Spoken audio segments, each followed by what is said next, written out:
37 minutes to go. Let's go, 2020. You're telling me that you've been in 2021 for how long? Hey, we're back at the top again today here with another one of these tier lists. Today we are ranking Generation 3.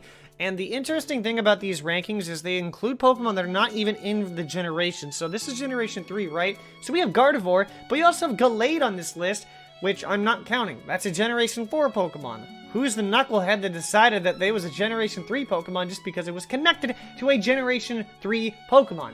It's not how it works. It's the same reason my Heart Gold and Soul Silver are Generation 4 games, even though they are remade from a Generation 2 game. Okay? Comprende? Are we on the same page? But let me know what you think is your tier list, mainly your top of the tier list, the S tier, or the bottom Magearna tier. So, let me know that in the comment section below before we hop in, and without further ado, let us hop in. So anyways, we're going to start off with Sceptile here. Sceptile, you look at the starters are definitely better than in Generation 1. I'm not a Generation 1 sucker at all, but Generation 2 has that home for me, you know. It's going to be kind of hard-pressed against it, but Sceptile is definitely a good, it's good, I'll just say that. It's rank A. I've never really had any usage with it. Blaziken and Swampert I use more, and between the two, it's really tied, honestly, but nothing really sticks out the most. So that's why they're all going to be rank A. I really didn't use one or the other mainly, other than I guess, over Sceptile. I used Blaziken and Swampert more, but between those two, they didn't really jump off the page for me either. Pretty much we get to the early rep Pokemon, and these Pokemon kind of don't do it for me. I mean, Linoone, Beautyfly, Dustox, and Mightyena, it's like, those are the Pokemon that don't really, like, you maybe use in the beginning, but then you kind of just throw them away when you get new, better Pokemon, like Ludicolo. And Ludicolo is fantastic in the game. Haven't really used it in battle, per se, but it's okay. It's definitely C tier. I wouldn't dump it in there. Shiftry, probably a little bit better because I do like the design. Never really used it in battle. I definitely don't really have much history with it because I had Pokemon Sapphire. You could only catch Shiftry in Pokemon Ruby. I didn't have Ruby, okay? There's a reason. Wait until Generation 4. As for the birds, this is not really a predatory bird, but, you know, it's not a bad bird. It's not like it's Noctowl level. So I'm going to put a B tier. Honestly, like, I've never really used it in battle. The design's cool, but it's kind of middle of the road, you know? Pelipper, while it was very annoying back in Generation 3, as of Generation 7, it's definitely had a better appeal, and that's only due to its battle prowess with the fact that it gets Drizzle, and it helped me a lot during that one. That's why I'm going to stick it A tier. Literally the only reason. Its design makes it look like it's Commode, and it was annoying as hell in the games, but only because it's great in battle. I used it very well, I believe, but that's really about it. So take it how you see it. Musquarian, why do I call it Musquarain? It's Musquarain. I used to call it Musquarian. Just for that, you are D tier. Nothing really sticks out. Breloom is a fighting type, but it's not a fighting type that really stuck out to me for some reason. It was really weird. But as for Slacking can, you know, I don't hate Slacking. I really don't. But it's like I have so much bad taste in my mouth for it. I'm going to stick it Magearna tier because everybody has said they had trouble with Whitney, right? I had trouble with Norman. I couldn't really get past its Slacking back in the day, back when I was playing my Sapphire version. So that's why it's just going to be Magearna tier. It's not necessarily full-blown Magearna tier, but it's there.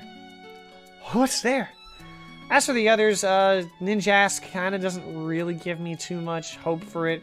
Neither does Shedinja. It's super annoying actually having to get one because there's so many weird stipulations. Not as bad as what they had in the later games, but it really doesn't make too much sense. X-Bot's a little bit better. It's a weird design, but it definitely isn't as forgettable as the rest. I mean, that's what basically D tier is for. B tier, I'm going to put my Hariyama here. It's fighting type, so again, I'm biased. But it's like, it doesn't really jump off the page, but it doesn't do enough to bring it back. I really used it in battle. I used it in a couple of games, though. That's kind of why I'm going to stick it in the middle. Delcatty is kind of useless in battle. There's nothing really going for it, in my opinion. Sableye is one of those Pokemon that you kind of just hate because of its Mega. The Mega doesn't exist anymore, but I still like the design, though it doesn't go very far. Mawile, though, I kind of have a little bit of a disdain for. Mainly it's because I hated going up against its Mega. It got banned, actually, back in Gen 6. I don't know if it got banned in Gen 7. It might have. I don't know. I didn't really battle much beginning in Gen 7, so it's really tough. I like the design, but that's other than the Mega, it's kind of like, it's not forgettable, so I guess I'll leave it C. D tier is the Pokemon that I just kind of like forget about, and it's like I don't really care for. So Aggron, though, honestly, I liked Aggron before. It propelled it back up with its Mega form, and of course Cooper Kushiro. Just for that, I like to throw an A, because a lot of fantastic memories with Aggron over the past, especially the past decade. My goodness. Medicham is a fighting type, but it's, I don't know, the design kind of pulls it back for me because it just doesn't make me feel like it's a fighting type. Don't ask me why. I'll still stick it B tier, probably a little above Hariyama, but that's about it. Manectric, in all honesty, Manectric would be S tier. Do we count the Mega? Just for the sake of this video, yes. Because Mega Manectric was one of, if not my favorite Megas. Don't ask me why. I guess I like the speedy, Volt Switch Intimidator. I really enjoyed that so much because it was definitely a fantastic pivot. Mwah! Why did I do that? Gimmick Pokemon. Gimmick Pokemon. Gimmick Pokemon. Gimmick Pokemon. Weird Pokemon. But it's just enough to put it into C tier. Sharpedo, fantastic Pokemon, but fun fact, before, once I got to Moss Deep, I kind of had used it as an HM slave. The one that kid doesn't learn Cut, because of course you can do that with Zigzagoon and Linoon, but realistically, you kind of need it for Dive, Waterfall, Rock Smash, and Strength. And that's what I kind of used it for. I like the design though, so I'm dropping it into the B tier. Wailord kind of didn't do it for me. It definitely sticks out a little bit more, but I'll drop it into C tier. Camerupt, kind of C tier as well. I definitely didn't really like using it, but I definitely didn't hate using it. Torkoal goes the same way, as does Grumpig. There's a lot of these Pokemon in Generation 3 that kind of just are there, you know? Never really had any experience with it. The design is kind of middle of the road, but I don't really hate it. So, there you go. There you go. Spinda, another gimmick Pokemon. Do we really need to sit around for that? Flygon, though, Flygon is super underrated. I'm dropping it in the A tier because I like it so much, but it's always overshadowed by Garchomp, and it's just like it got passed over for a Mega once. And twice. And it didn't even get a Gigantamax form, even though I hate Gigantamax forms. It's like, why would you ever use that? And now we get to the Pokemon that wants to stare into my soul. But we're dropping it into the B tier because I do like the design. Dark types, I don't know. Dark types kind of... I kind of like the vibe of dark types. Not all of them. I mean, Cacturin's okay, the way it stares at me. That's scary. Altaria, you know, is a B type. It's a cool dragon type, but I mean, without the Mega, it kind of is just susceptible to Ice type. If you get hit with an Ice Shard, then it's not waking up for another 3,000 years because it's going to enjoy a nice Ice Age. Zangoose... You know, if there's one Pokemon type that I really hate, and not necessarily an elemental type, is the ones where it has one stage. That's it. And it's basically useless and held back because of its one stage. I mean, it's the same thing with Seviper and Lunatone and Solrock.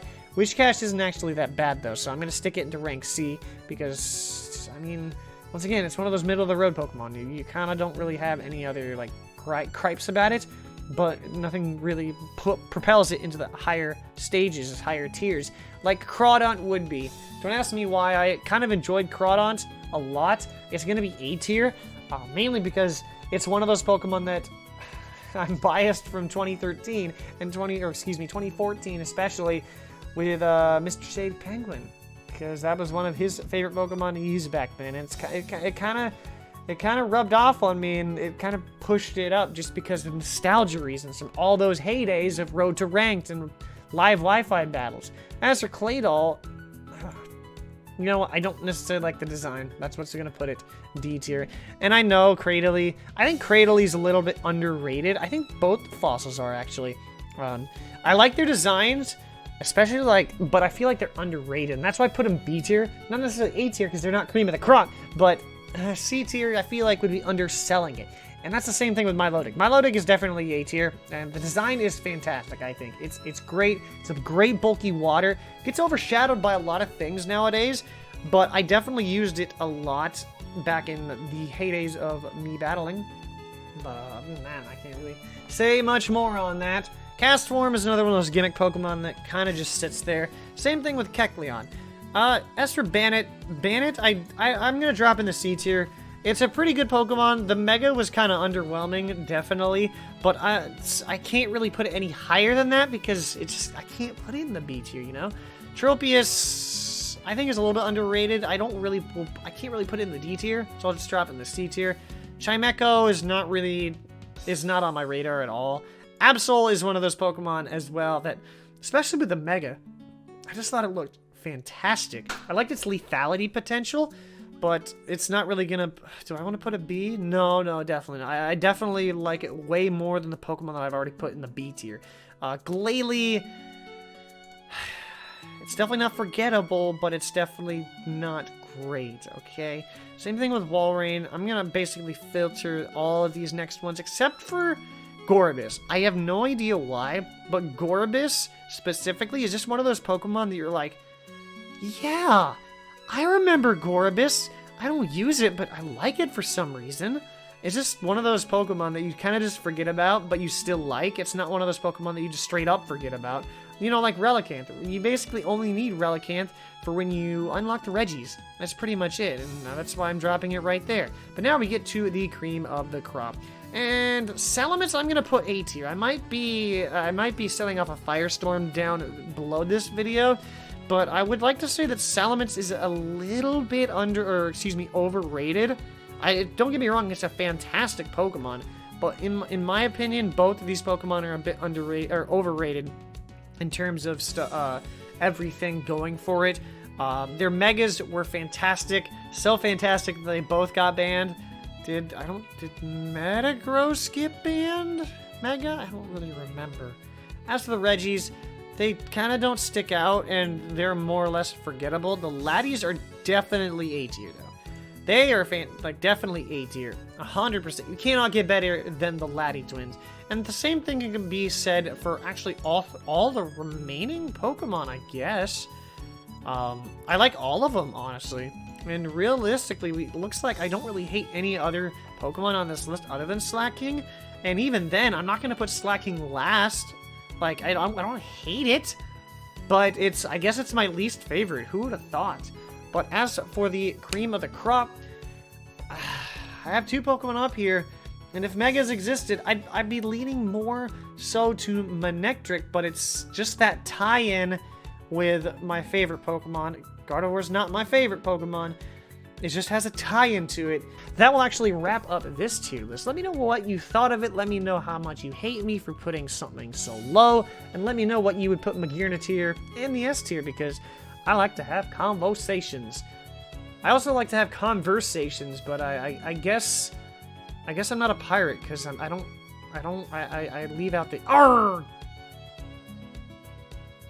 That joke was bad, and I should feel bad. But with that, though, if you do not want to miss any other the tier lists or any other videos that are coming out here as we are continuing our 2020 rebirth revival, I don't know what you want to call it. I haven't even uploaded the update video yet. Go ahead and subscribe to join the squad today to reach the top. Speaking of the top, I'll catch you back at the top later on, because that is how we do what. See you in Generation 4. Christmas stuff is probably going to still be up, though.